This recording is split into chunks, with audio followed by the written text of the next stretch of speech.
Welcome to Says the Brown Girl. My name is Diamond and I'm a brown girl with a voice who doesn't mind being heard. So listen up, I've got a word and it might be just for you.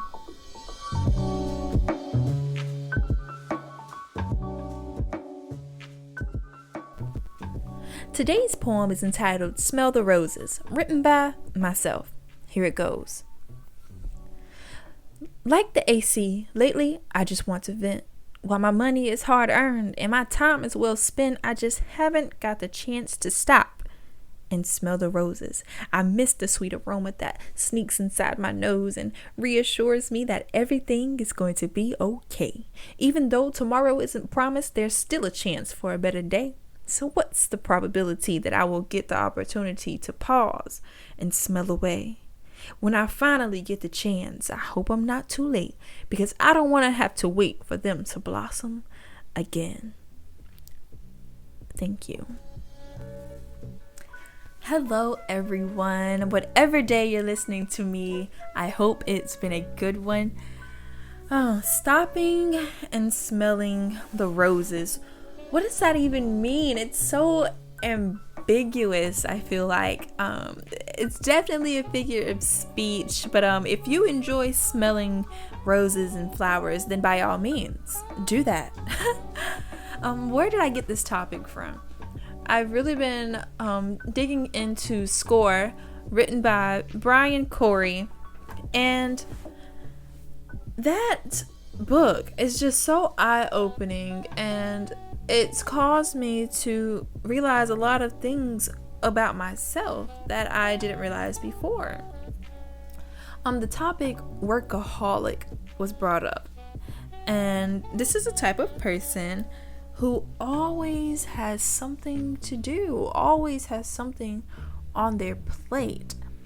And I just related that to myself because I am always up to something, and I really believe that that's just how I keep sanity, by doing something. Some people find peace and sanity by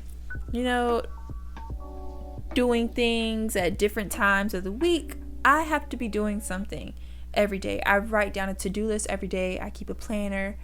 Even if I don't have any schoolwork, I come up with something for me to do because I just can't sit in the house all day. I can't not be productive a day. Something has to be done.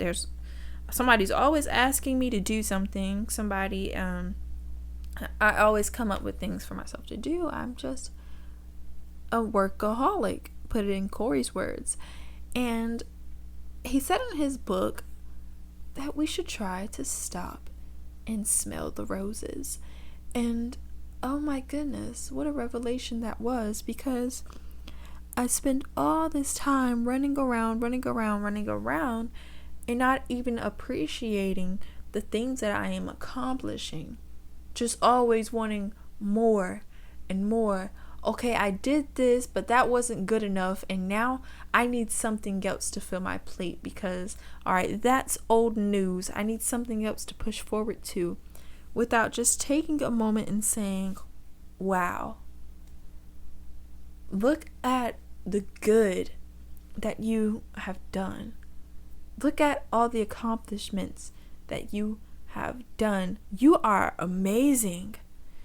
You are brilliant. Appreciating myself, appreciating the one who made it able for me to do that, my Lord and Savior. Just stopping to, per se, smell the roses. So what does that look like for me? What does smelling the roses look like for me? I really didn't put much thought into it. I was really thinking of it figuratively, but now I'm trying to put it into like really physical terms to actually do some action. Stopping and smelling the roses for me would be something that I enjoy doing. Aside from this podcast, where even though this is my outlet, this is still something else on my to-do list to do. So me stopping and smelling the roses would be something spontaneous that's not on my to-do list, such as going for a bike ride, going for a nature walk, just not doing anything for a whole entire day. That would be me stopping and smelling the roses.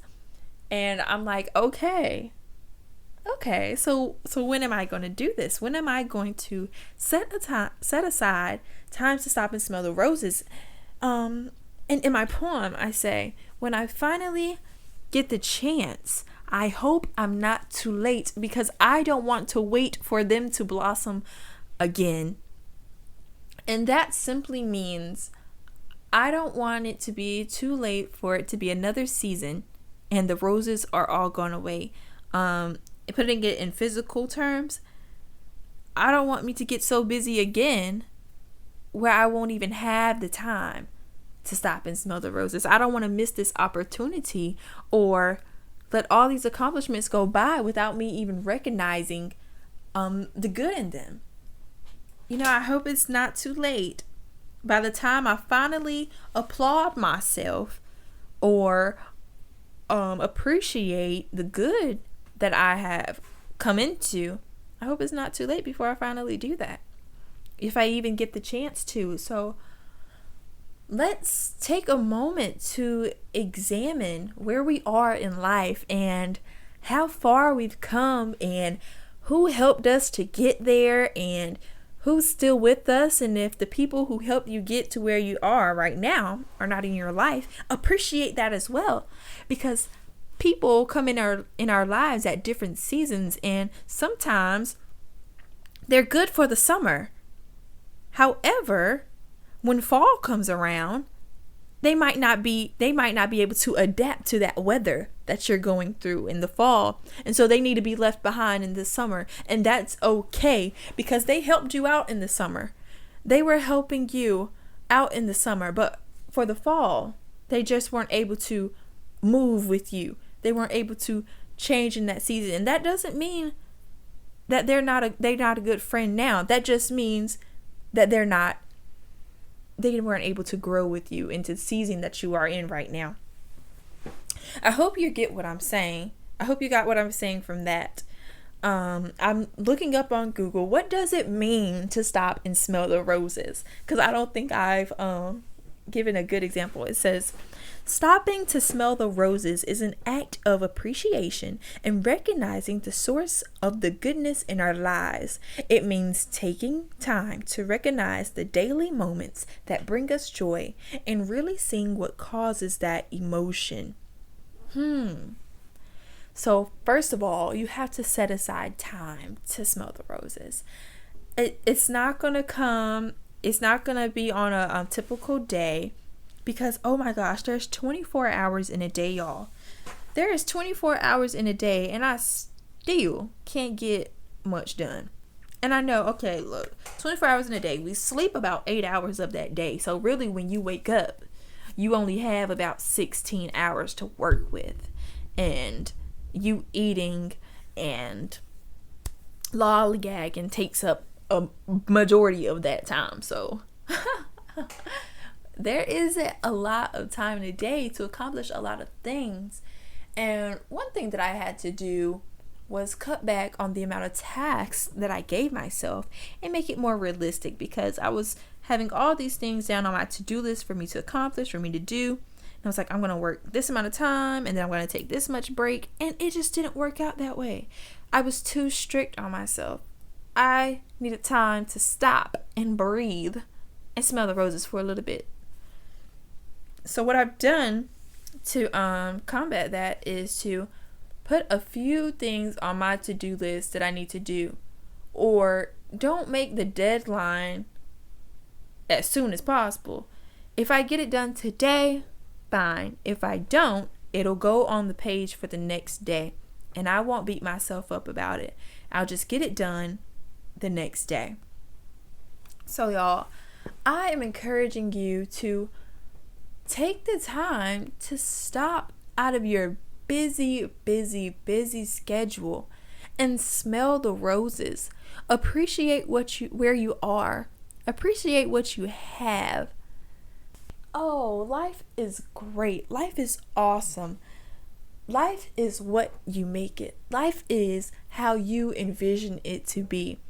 Though I have tons of homework piled up for me to do, though I have a test that I am worried that I am going to fail, guess what? That is a problem for another day. But today, I am not worried about what I cannot change. I am not worried about what tomorrow brings. Today, I'm going to live in today and prepare for those things. But I am not going to worry until those things come to me, until that bridge has to be crossed, because there's no need of me worrying today when I can just save those worries for another time or cast my worries away. This is about the longest podcast I have ever talked on, and I hope to make my podcast a little bit longer. Y'all, I don't know if I could talk for a whole hour on a podcast by myself. Like, I'm sure I can, but I'll probably be repeating the same things over and over or just off topic. Anyways, I hope you all enjoyed this podcast today. I think this was a beautiful message. Shout out to Youth Pastor Brian Corey for his book. You would definitely be hearing more about it as I continue to read it, because it's just an awesome word that I am relating to very well. So if you want to pick up that book, you can check it out on Amazon. It's called SCORE, Achieving Goals at Any Age, written by Brian Corey, Corey. Thank you all for listening. I love you. This is Brown Girl signing out.